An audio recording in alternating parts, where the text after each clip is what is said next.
Determining the appropriate wire size for long underground runs, especially when dealing with multiple junction boxes, requires careful consideration of voltage drop as outlined in National Electrical Code Article 215.1.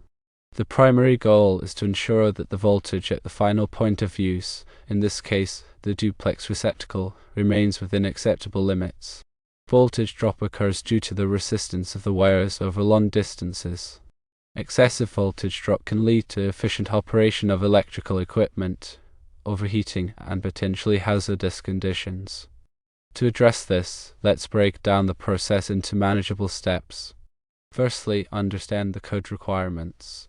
National Electrical Code Article 215.1 mandates that feeder conductors be sized to prevent excessive voltage drop.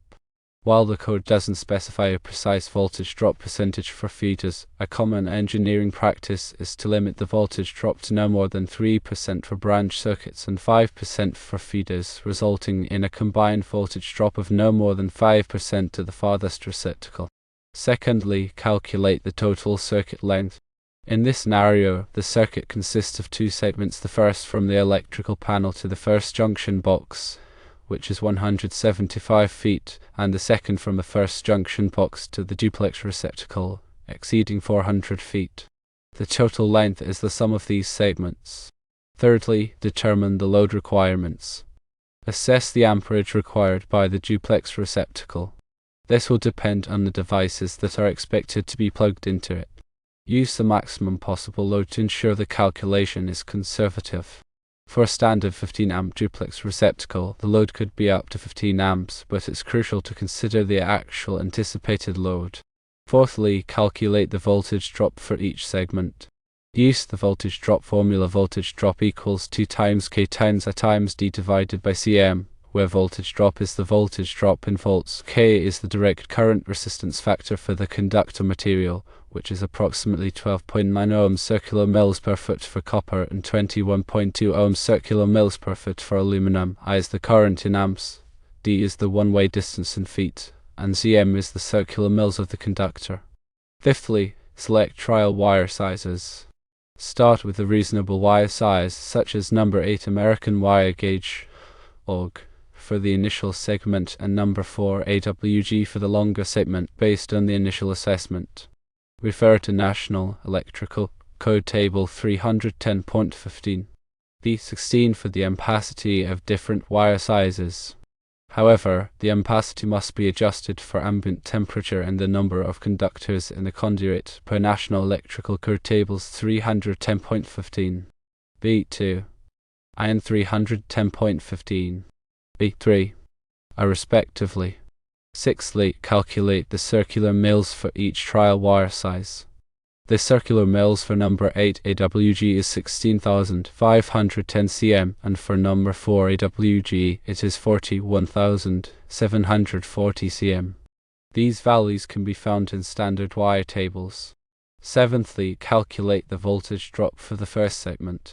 Using the formula with K equals 12.9 ohms circular mils per foot, I equals the load in amps, D equals 175 feet, and Cm equals 16,510 for number 8 AWG. Calculate the voltage drop for the first segment. Eighthly, calculate the voltage drop for the second segment. Similarly, using the formula with K equals 12.9 ohms circular mils per foot, I equals the load in amps, D equals the distance over 400 feet, and Cm equals 41,740 for number 4 AWG. Calculate the voltage drop for the second segment. Ninthly, determine the total voltage drop. Add the voltage drop from the first segment to the voltage drop from the second segment to find the total voltage drop for the entire circuit. Tenthly, compare the total voltage drop to the allowable voltage drop. If the total voltage drop exceeds the allowable voltage drop, increase the wire size for one or both segments and repeat steps 7 through 10 until the total voltage drop is within acceptable limits. 11thly, consider ambient temperature in conduit fill.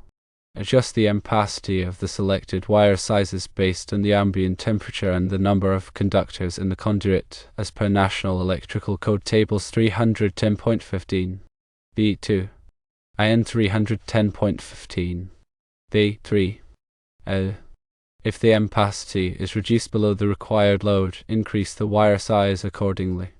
12thly, verify grounding conductor size. Ensure that the grounding conductor is sized appropriately based on the size of the ungrounded conductors, as per National Electrical Code Table 250.122. 13thly, select appropriate conduit. Use PVC conduit suitable for underground burial. Ensure that the conduit is installed at the correct depth and is properly sealed to prevent moisture from entering. 14thly, install junction boxes correctly. Use weatherproof junction boxes suitable for outdoor use. Ensure that all connections within the junction boxes are properly made and that the boxes are securely mounted. 15thly, use proper wiring methods. Follow National Electrical Code requirements for underground wiring, including the use of appropriate connectors and fittings. 16thly, document all calculations. Keep a record of all calculations and wire sizes used for future reference and for inspection purposes. For example, if the load is 15 amps and using number 8 AWG for the 175-foot segment and number 4 AWG for the 400-foot segment, the voltage drop calculation would proceed as follows. For number 8 AWG, voltage drop equals 2 times 12.9 times 15 times 175 divided by 16,510, which equals approximately 4.1 volts. For number 4 AWG, voltage drop equals 2 times 12.9 times 15 times 400 divided by 41,740, which equals approximately 3.7 volts. The total voltage drop is 4.1 plus 3.7, which equals 7.8 volts. If the source voltage is 120 volts, the percentage voltage drop is 7.8 divided by 120, which equals approximately 6.5%. Since 6.5% exceeds the recommended 3% for branch circuits, the wire size needs to be increased. If number 6 AWG is used for the first segment instead of number 8 AWG, the circular mills is 26,240 cm. The voltage drop for the first segment becomes voltage drop equals 2 times 12.9 times 15 times 175 divided by 26,240, which equals approximately 2.6 volts. The total voltage drop is now 2.6 plus 3.7, which equals 6.3 volts.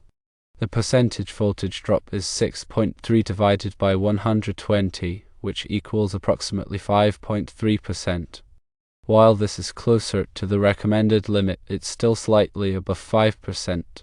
Further increasing the wire size to number 4 AWG for the first segment with 41,740 cm, the voltage drop calculation is voltage drop equals 2 times 12.9 times 15 times 175 divided by 41,740, which equals approximately 1.6 volts.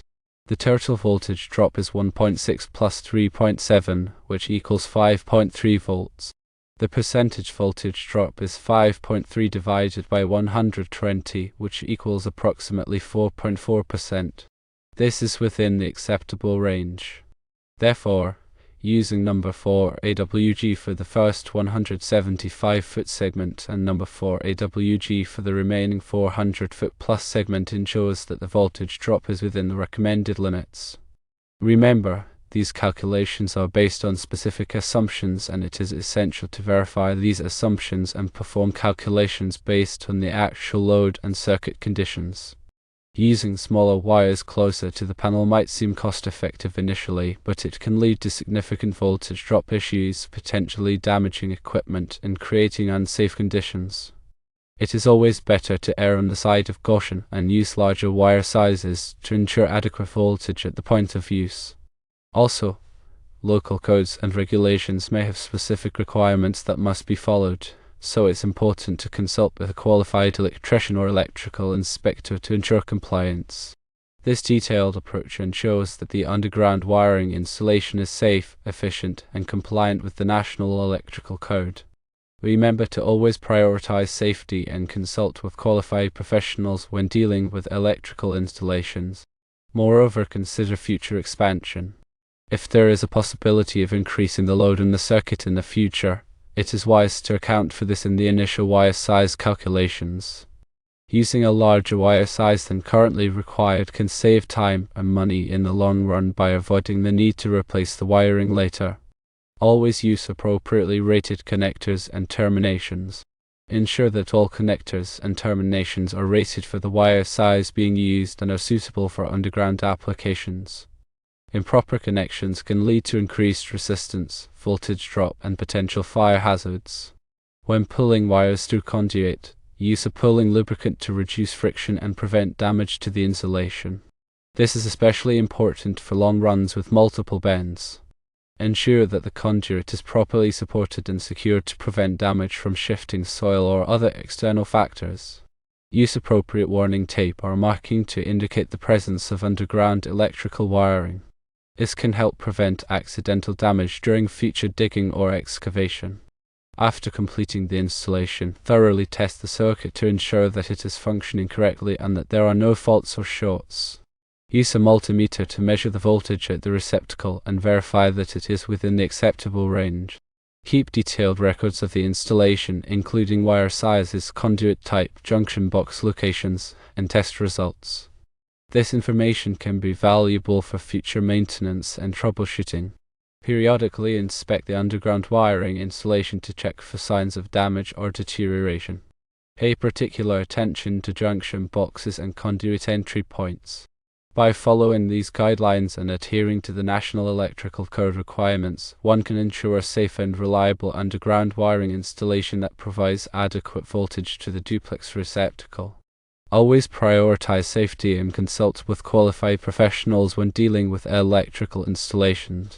Remember to consider the specific conditions of the installation site, including soil type, moisture levels, and potential for physical damage. These factors can influence the choice of materials and installation methods.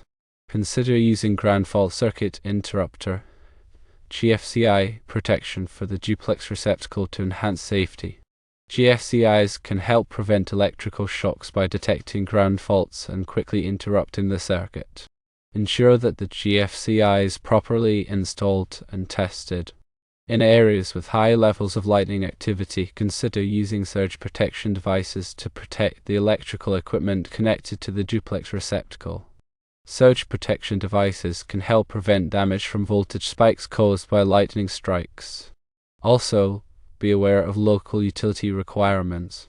Some utilities may have specific requirements for underground electrical installations, such as minimum burial depths or the use of specific types of conduit. Check with the local utility company to ensure compliance. Furthermore, consider the impact of the installation on the surrounding environment. Avoid disturbing sensitive areas such as wetlands or waterways. Use environmentally friendly materials whenever possible. Educate yourself about the potential hazards of working with electricity and take appropriate precautions.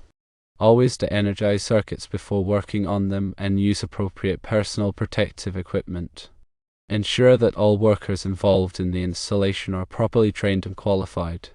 Following these additional considerations can further enhance the safety, reliability, and sustainability of the underground wiring installation.